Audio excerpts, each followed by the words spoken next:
Enron. It started small. Natural gas pipelines. Texas, 1985. Simple, right? Wrong. Enron's ambition? Massive. From the very beginning, they had their eyes set on something much bigger than just transporting natural gas. They envisioned a future where they would be a dominant force in the energy sector, reshaping the industry in ways no one had ever imagined. They wanted to dominate energy, not just pipelines, trading. They saw opportunities where others saw limitations.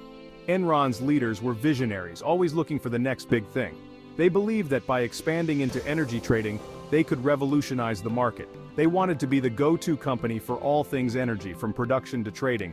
They dove headfirst into deregulated markets, electricity, broadband, even weather derivatives.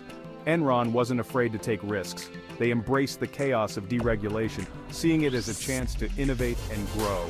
They invested heavily in new technologies and markets, always pushing the boundaries of what was possible. Their ambition knew no bounds. This wasn't your grandpa's energy company. Enron was different. They were bold, innovative, and unafraid to challenge the status quo. They wanted to be more than just another energy company. They wanted to be a game changer. Their approach was modern, their strategies cutting edge. They were determined to leave their mark on the industry. This was Wall Street in suits. Enron's executives were sharp, ambitious, and always looking for the next big deal. They operated with the precision and ruthlessness of Wall Street traders, always focused on maximizing profits. They were driven by a relentless pursuit of success, and they weren't afraid to take bold steps to achieve their goals. Aggressive, ruthless, hungry for profits. Enron's corporate culture was intense. They thrived on competition and were always looking for ways to outmaneuver their rivals. Their strategies were aggressive, their tactics often ruthless. They were willing to do whatever it took to stay ahead of the game. Their hunger for profits drove them to take risks that others wouldn't dare. And for a while it worked, brilliantly. Enron's bold strategies paid off. They saw unprecedented growth and success. Their stock prices soared, and they became a darling of Wall Street. Investors couldn't get enough of Enron, and the company's executives were celebrated as geniuses. It seemed like nothing could stop them. They were on top of the world, and their future looked brighter than ever. Enron's rise? Meteoric. They were Wall Street darlings, stock price soaring. Investors couldn't get enough. They were hailed as innovators, visionaries. But behind the facade, cracks began to appear. Enron's success relied on complex accounting. They used something called mark-to-market accounting. It allowed them to book potential future profits as current revenue. Problem is, those profits, often imaginary. Inside Enron, pressure was intense. Meet the goals no matter what.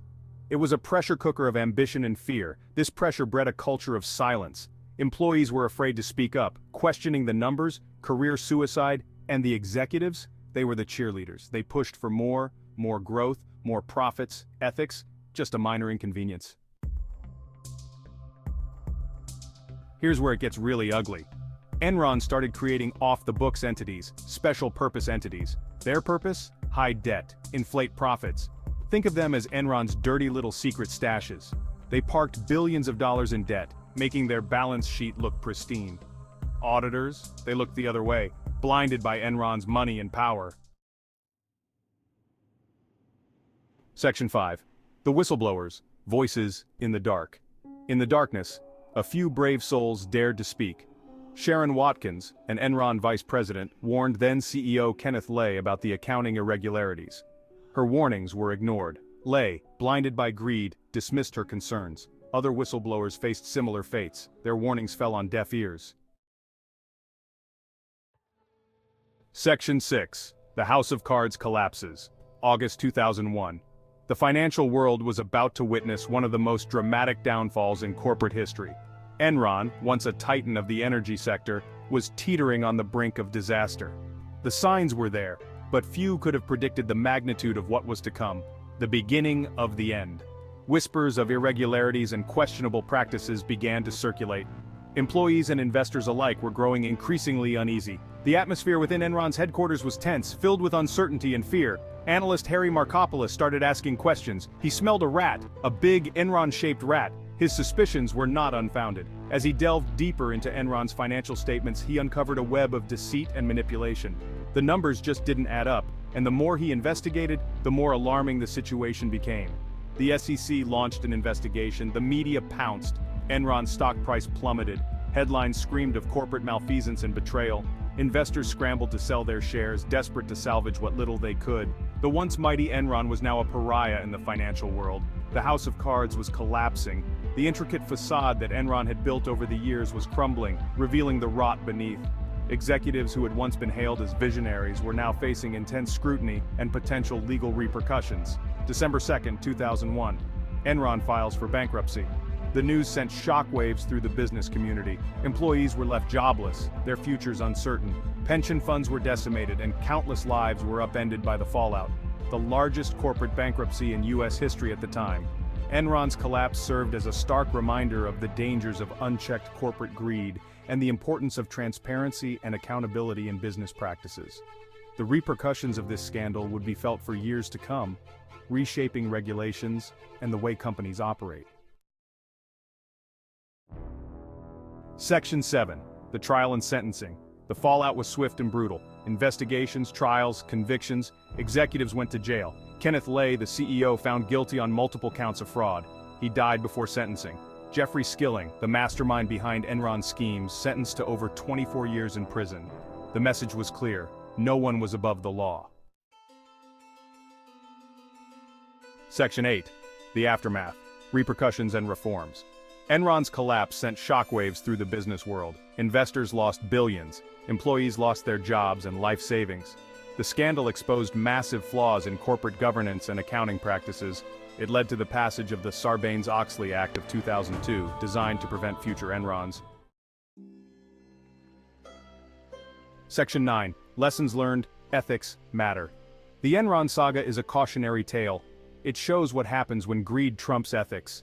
When companies prioritize profits over people, it highlights the importance of transparency and accountability, the dangers of unchecked ambition, the need for a culture of ethics from the mailroom to the boardroom.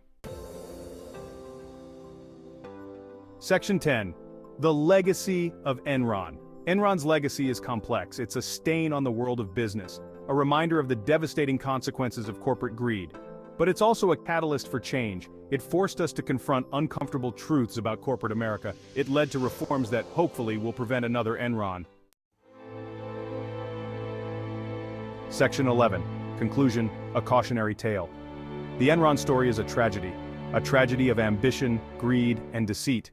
It's a tale that has echoed through the halls of corporate America, a stark reminder of what can happen when ethical boundaries are crossed. It's a story that needed to be told, and not just once, but repeatedly, and retold. Why? Because the lessons of Enron are timeless.